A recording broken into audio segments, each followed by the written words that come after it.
கண்ணியம் நிறைந்த அல்லாஹுவின் நல்ல அடியார்களே, உலகில் பிறந்த எந்த மனிதனும் துக்கம், கவலை, சோதனை, தோல்வி, நஷ்டம், இழப்புகள் இவைகளிலிருந்து பாதுகாப்பு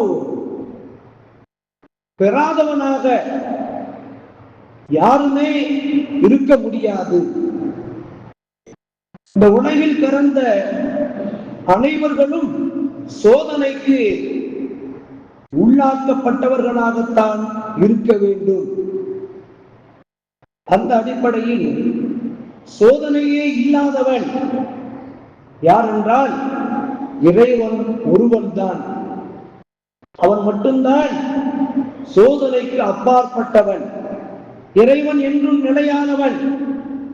இறைவனின் படைப்பாகிய மனிதன் மரணித்த பிறகு முன் எப்பொழுதும் இல்லாத வாழ்வை வாழப்போகின்றான். அந்த வாழ்வு அந்த மனிதனுக்கு அதுதான் நிரந்தரம். அதில் ஒன்று ஜன்னத் அல்லது ஜஹன்னம். அதிலும் குறிப்பாக சுவன வாழ்விற்கு தகுதியானவனாக இந்த மனிதனை ஆக்குவதற்காக வேண்டிய அல்லாஹ் தஆலா மனிதர்களுக்கு சோதனைகளை வழங்குகின்றான். இந்த சோதனைகளை வழங்குவதன் மூலமாக மனிதனுடைய அந்தஸ்துக்களை அல்லாஹ் உயர்த்துகின்றான். சோதனையை துன்பம் என்று நினைத்தால் இறை அன்பை விட்டும் அவன் வெகு தூரம் சென்று விடுகின்றான். சோதனை நம்மை இறைவனின் அன்பின்பால் கொண்டு சேர்க்கும் என்று நினைத்தால் மனிதன் அதில் நிராசை, கஷ்டத்தை கொண்டு அவன் புலம்ப மாட்டான். இதைத்தான் எல்லாம் வல்ல ஏக இறைவன் சூரத்துல் ஹூத் என்று சொல்லக்கூடிய அத்தியாயத்தினுடைய 11வது இறைமறை வசனத்திலே அல்லாஹ் அழகாக சொல்லி காமிக்கின்றான். துன்பங்கள், துயரங்கள், சோதனைகள் வருகின்ற பொழுது பொறுமையுடன் சகித்து எவர் நற்காரியங்கள் செய்வார்களோ அவர்களுக்கு மன்னிப்பும் மகத்தான கூலியும் உண்டு என்பதாக எல்லாம் வல்ல ஏக இறைவன் திருமறையிலே அதனை அழகுற எடுத்துரைக்கின்றான். கண்மணி நாயகம் ஸல்லல்லாஹு அலைஹி வஸல்லம் அவர்களுடைய அந்த மணிமொழியையும் நாம் பார்க்கின்றோம். சோதனை எந்த அளவுக்கு கடினமாக இருக்குமோ அந்த அளவுக்கு அதற்குரிய கூலியும் அதிகமாக இருக்கும் என்று மாநபியுடைய மணிமொழி நமக்கு அதனை தெளிவாக விளக்குகிறது.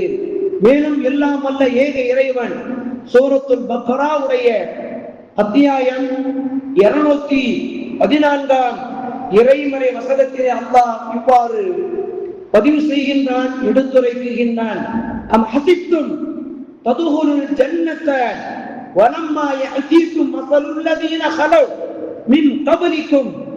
உங்களுக்கு முன் சென்றவர்கள் அவர்களுக்கு ஏற்பட்ட சோதனை உங்களுக்கு வராமலேயே சுவனத்தை நீங்கள் அடைந்து விடலாம் என்று எண்ணுகின்றீர்களா? அதுதான் இல்லை. இந்த சோதனைக்கு உட்படுத்தப்படுவீர்கள். அந்த சோதனையில் நீங்கள் பொறுமையை கையாண்டால் உங்களுக்கு சுவனம்தான் கூலி, சுவனம்தான் உங்களுக்கு அன்பளிப்பு, சுவனம்தான் உங்களுக்கு வெகுமதி என்று அல்லாஹ் தஆலா இதிலே இந்த இறைமறை வசனத்தின் வாயிலாக அதனை மிக தெளிவாக எடுத்துரைக்கின்றான். மேலும் சூரத்து ஸுமர் என்று சொல்லக்கூடிய அத்தியாயத்தினுடைய 10 இறைமறை வசனத்திலேயும் அல்லாஹ் இவ்வாறு எடுத்துரைக்கின்றான். இன்னமா யுவஃபஸ் ஸாபிரூன அஜ்ரஹும் பிகைரி ஹிசாப். பொறுமையாளர்கள் தன்னுடைய பிரதிபலனை கணக்கிட்டு பெறுவார்கள் என்று இறைவன் திருமறையிலே அதனை பதிவு செய்கின்றான். தான் கஷ்டத்தில் இருப்பதை உணரக்கூடியவர் நாம் சோதனையில் இருக்குகின்றோம், துன்பத்தில் இருக்குகின்றோம் என்று உணரக்கூடிய மனிதர் தஹஜ்ஜத்தை தொடராக தொழுது இறைவனிடம் முறையிட வேண்டும். ஏனென்றால் இறைவன் ஒவ்வொரு நாளும் முதல் வானத்திலே இறங்கி வந்து இந்த அடியார்களை பார்த்து கையை விரித்த வண்ணமாக இவ்வாறு கேட்டுக்கொண்டே இருக்குகின்றான். என்னிடத்திலே தேவைகளை கேட்பவர்கள் உண்டா? அவர்களுடைய தேவைகளை நான் பூர்த்தி செய்து வைக்குகின்றேன். என்னிடத்திலே பிழை பொறுத்து தேடுபவர்கள் உண்டா? அவர்களுடைய பாவங்களை நீக்கி அவர்களை தூய்மையானவர்களாக ஆக்குகின்றேன். என்னிடத்திலே ரிசுக்குகள், வாழ்வாதாரங்கள் வளமாகுவதற்கு கையேந்துபவர் உண்டா? அவருடைய வாழ்க்கையிலே ரிசுக்குகளை அபிவிருத்தியை ஏற்படுத்தி தருகின்றேன், வளமான வாழ்க்கையை அவர்களுக்கு வழங்குகின்றேன் என்று எல்லாம் வல்ல ஏக இறைவன் இந்த அடியார்களை பார்த்து முதல் வானத்திலே இறங்கி தஹஜ்ஜத்துடைய நேரத்திலே இவ்வாறு சொல்லிக் கொண்டே இருக்குகின்றான். இன்று நாம் பார்க்கின்றோம், துன்பத்திலும் கஷ்டத்திலும் உழலக்கூடியவர்கள் அந்த அதிகாலை நேரமாகிய தஹஜ்ஜத்துடைய நேரத்தில் தூக்கத்திலே கழித்துக் கொண்டிருக்கின்றார்கள். தனக்கு ஏற்பட்டுள்ள கஷ்டத்தை நீக்க தஹஜ்ஜத்திலே எழுந்து யார் அதை கேட்கவில்லையோ அவர் தன்னுடைய கஷ்டத்தை உணரவில்லை என்பதாக அபு சுலைமான் தாரணி ரஹ்மத்துல்லாஹி அலைஹி அவர்கள் இதனை பதிவு செய்கின்றார்கள். கண்ணியத்திற்குரியவர்களே, அந்த வகையில் அந்த அடிப்படையில் பார்க்கின்ற பொழுது கஷ்டப்படாமல் சோதனை இல்லாமல் நம்முடைய வாழ்விலே வெற்றிகள், அந்தஸ்துக்கள், உயர்வுகள் என்பது இல்லவே இல்லை, கிடையவே கிடையாது என்பதை நாம் நேற்றைய தினம் கொண்டாடிய தியாக திருநாள் பக்ரீத் பெருநாள் அதிலே நபியினார் இப்ராஹிம் அலைஹிஸ்ஸலாம் அவர்களின் நினைவாக அந்த பக்ரீத் பெருநாள் தியாக திருநாளை நாம் கொண்டாடினோம். கண்ணியத்திற்குரியவர்களே, நபியினா இப்ராஹிம் அலைஹிஸ்ஸலாம் அவர்கள் இறைவனால் மிகவும் சோதிக்கப்பட்டார்கள். அல்லாஹ் தஆலா திருமறையில் அதனை அழகாக பதிவு செய்கின்றான். வைதிபுத்தனா இப்ராஹிம் ரப்புஹு பிகலிமாத்தின் ஃபஅத்தம்மஹுன்ன.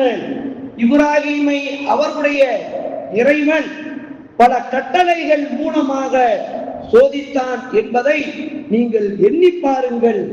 அவன் அவற்றை முழுமையாக அந்த சோதனை, அந்த கஷ்டத்தை அவர்கள் முழுமையாக அதனை நிறைவேற்றினார்கள், அந்த சோதனையை எதிர்கொண்டார்கள் என்று அல்லாஹ் தஆலா திருமறையிலே பதிவு செய்கின்றான்.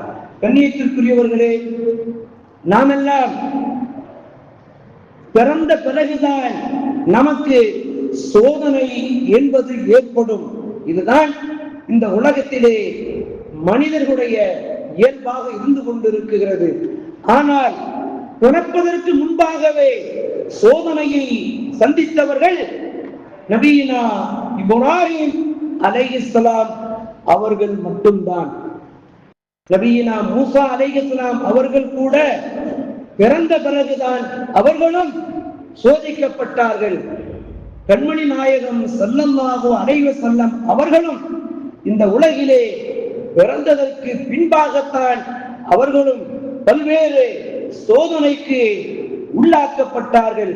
ஆனால் பிறப்பதற்கு முன்பாகவே சோதனையை சந்தித்தவர்கள் நபியினா இப்ராஹிம் அலைஹிஸ்ஸலாம் அவர்கள் மட்டும்தான் என்பதை நாம் பின்வரும் வரலாற்று நிகழ்விலிருந்து அதனை நாம் அறிய முடிகின்றது. கண்ணியத்திற்குரிய அல்லாஹ்வின் நல்லடியார்களே, இப்ராஹிம் நபியுடைய காலகட்டத்தில் வாழ்ந்தவன் தான் நம்ரூத் என்று சொல்லக்கூடிய மிகப்பெரிய கொடுங்கோல் மன்னன்.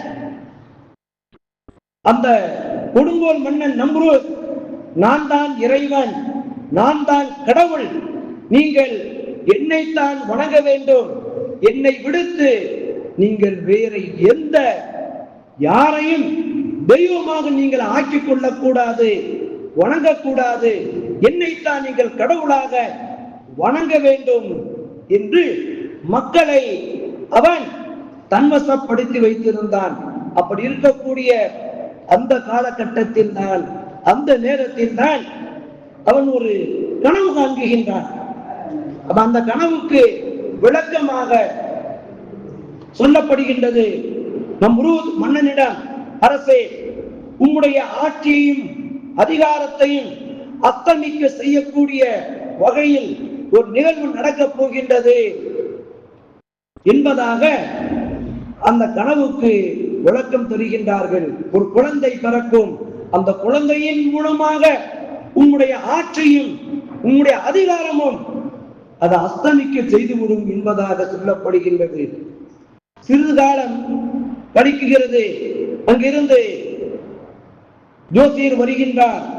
அரசே, உம்முடைய ஆட்சியையும் அதிகாரத்தையும் அஸ்தமிக்க செய்யக்கூடிய அந்த குழந்தை இன்று இரவில் அது கருவாக உருவாக போகின்றது என்று அந்த ஜோசியர் மன்னனிடத்திலே சொல்லுகின்றார்.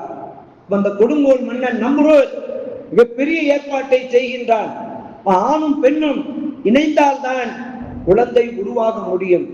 அந்த அடிப்படையிலே எந்த ஆணையும் எந்த பெண்ணையும் யாரும் இணையாத அளவுக்கு மிகப்பெரிய ஒரு ஏற்பாட்டை, ஆண்களை ஒரு தனி பெரிய ஒரு செல்லிலேயும் பெண்களை ஒரு தனியாக ஒரு பெரிய செல்லிலேயும் இருவர்களையும் தனித்தனியாக அங்கே அடைத்து வைக்கின்றான் நம்ரூத் கொடுங்கோல் மன்னன்.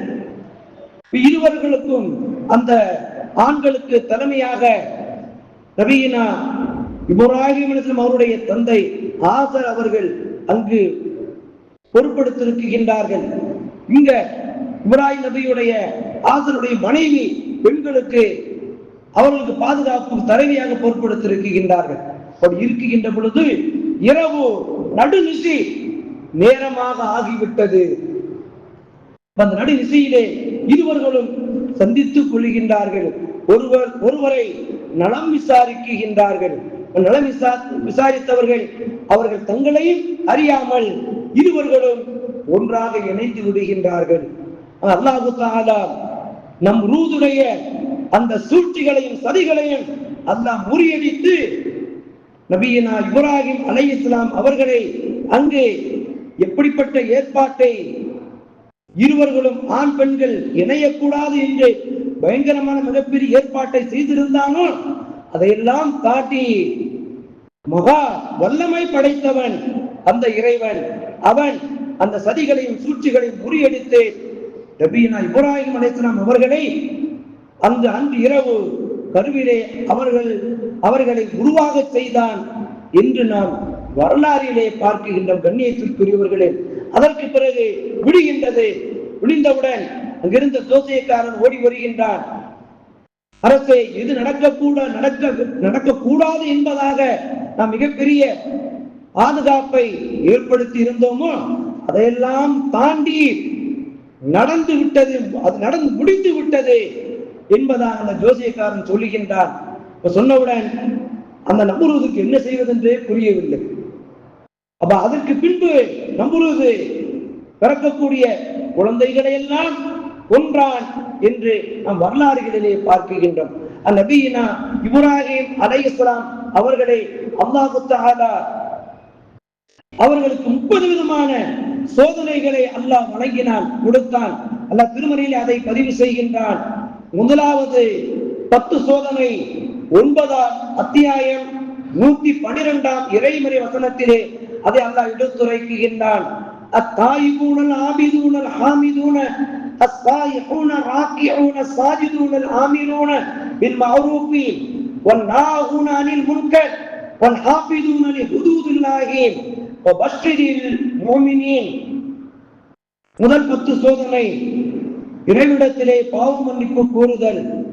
இரண்டாவது இறைவனை வழிபாடு செய்தல், மூன்றாவது இறைவனை புகழ்தல், நான்காவது நோன்பு நோற்றல், ஐந்தாவது குனிந்து ருக்கு செய்தல், ஆறாவது சிரவணத்தில் சஜிதா செய்தல், ஏழாவது நன்மையை ஏவுதல், எட்டாவது தீமையை தடுத்தல், ஒன்பதாவது இறை வரம்புகளை பேணுதல், பத்தாவது இறை நம்பிக்கை கொள்ளுதல். அடுத்து இரண்டாவது 10 அதில் அல்லாஹ் தஆலா 23வது அத்தியாயம் 1 முதல் 11ஆம் இறைமறை வசனம் வரை அதனை அல்லாஹ் அழகாக எடுத்துரைக்கின்றான். இன்னல் முஸ்லிமீன வல் முஸ்லிமாத் வல் முஃமினீன வல் முஃமினாத் வல் கானிதீன வல் கானிதாத் வஸ் ஸாபிரீன வஸ் ஸாபிராத் வஸ் ஸாதிகீன வஸ் ஸாதிகாத் வல் காஷிஈன வல் காஷிஆத் வல் முத்தஸத்திகீன வல் முத்தஸத்திகாத் வஸ் ஸாயிமீன வஸ் ஸாயிமாத் வல் ஹாஃபிதீன ஃபுரூஜஹும் வல் ஹாஃபிலாத் والذاكرين الله كثيرا والذاكرات أعد الله لهم مغفرة وأجرا عظيما. இந்த இரண்டாவது 10 சோதனை ஒன்று பணிந்து தொழுகுவது, வீண் விளையாட்டுகளை புறக்கணிப்பது, ஜகாத்து வழங்குவது, கற்பை காப்பது, அமானிதங்களை காப்பது, வாக்கை காப்பது, நிலையாக நின்று தொழுகுவது. இதே போன்று மற்றொரு இடத்திலே அல்லாஹ் தஆலா அதனையும் சொல்லி காண்பிக்கின்றான். இறைவனை நின்று தொழுகுவது என்பதாக, தீர்ப்பு நாளை நம்புவது, இறைவன் அளிக்கும் வேதனைகளை குறித்து அஞ்சுவது, சாட்சியங்களை நிலைநிறுத்துவது. அடுத்து மூன்றாவது 10 33ஆம் அத்தியாயம் 35ஆம் இறைமறை வசனத்தில் அல்லாஹ் அதை பதிவு செய்கின்றான். وَلَنَبْلُوَنَّكُمْ بِشَيْءٍ مِنَ الْخَوْفِ وَالْجُوعِ وَنَقْصٍ مِنَ الْأَمْوَالِ وَالْأَنْفُسِ وَالثَّمَرَاتِ وَبَشِّرِ الصَّابِرِينَ. சிறிதளவு பயத்தினாலும் பசியினாலும் செல்வங்கள், உயிர்கள் மற்றும் விளைச்சல்கள் ஆகியவற்றின் சேதத்தினால் உங்களை சோதிப்போம். பொறுமையாக இருப்பவருக்கு நற்செய்தி கூறுவீராக என்பதாக அல்லாஹ் தஆலா அந்த சோதனை திருமறையில் பதிவு செய்கின்றான்.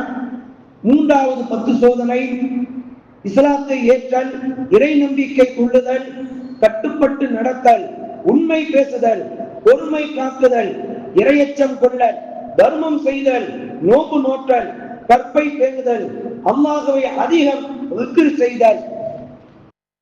அந்த அடிப்படையிலே அல்லாஹ் தஆலா இந்த இறைமறை வசனத்திலே எடுத்துரைக்கின்றான். சிறிதளவு பயத்தினாலும் பசியினாலும் செல்வங்கள், உயிர் மற்றும் விளைச்சல்கள் ஆகியவற்றின் சேதத்தினால் உங்களை சோதிப்போம் என்பதாக. இங்கே பொருள் சேதம் என்பது அதில் ஒரு பகுதி குறைந்து போகுவதை குறிக்கும். உயிர் சேதம் என்பது நண்பர்கள், உறவினர்கள் மற்றும் நேசர்களின் இறப்பை குறிக்கும். விளைச்சல் சேதம் என்பது தோட்டங்களும் விளை நிலங்களும் ஆகியவற்றின் வசதிக்கு ஏற்ப வருமானத்தை தராமல் போகுவதை குறிக்கும். முற்கால அறிஞர்களில் ஒருவர் ஒரு சில பேரித்த மரங்கள் ஒரே ஒரு பழத்தை மட்டுமே தந்தது என்பதாக இங்கு குறிப்பிடுகின்றார்கள். அந்த அடிப்படையிலே கண்ணியத்திற்குரியவர்களே, இந்த உலகில் தோன்றிய அனைத்து மனிதர்களும் நபிமார்கள் உட்பட சோதனையை சந்தித்து இருக்கின்றார்கள். நபியினா ஆதம் அலைஹிஸ்ஸலாம் அவர்களும் சோதனையை சந்தித்திருக்கின்றார்கள். இதில் அதிகமாக சோதிக்கப்பட்டவர்கள் நான் என்று கண்மணி நாயகம் ஸல்லல்லாஹு அலைஹி வஸல்லம் அவர்கள் அதனை பதிவு செய்கின்றார்கள். இப்படிப்பட்ட நேரங்களில் சோதனைகள் ஏற்படுகின்ற பொழுது அந்த சோதனைகளை நீக்கக்கூடிய வழி வகைகளையும் வழிமுறைகளையும் நமக்கு இஸ்லாம் மார்க்கம் காட்டித் தருகின்றது. தக்வாவை கடைபிடித்தல். அந்த அடிப்படையில் நாம் பார்க்கின்றோம், உமர் ரலியல்லாஹு அன்ஹு அவர்களுடைய தக்வாவினால் ஆற்று அவர்களுக்கு வழிபட்டது, நதி ஓட ஆரம்பித்தது என்று சொல்லக்கூடிய வரலாற்று நிகழ்வுகள் அனைத்தையும் நாம் நன்கு அறிந்து வைத்திருக்கின்றோம்.